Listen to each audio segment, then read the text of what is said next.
Pokiaľ chcú byť podniky úspešné, už dávno by nemali ponúkať spotrebiteľom len produkty. Mali by im ponúkať funkčné riešenia, a to problémov, ktoré sú nielen súčasné, ale aj tých perspektívne budúcich. Takýmto problémom je dopad klimatických zmien na kvalitu života.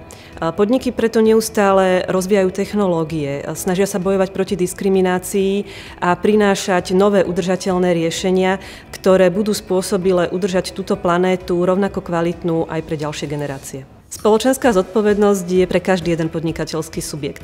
Je len na podniku, pre ktorý typ spoločensky zodpovedného podnikania sa rozhodne.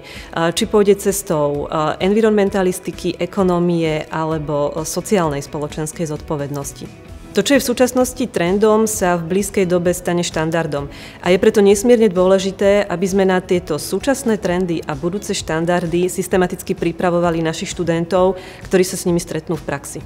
Na Ambis Vysokej škole trendy len nevyučujeme, ale v súlade s trendami aj vyučujeme. Na študijnom programe Marketingová komunikácia tak po vzore amerického akademického modelu prechádzame pri štátnych záverečných skúškach len obhajobu záverečných prác.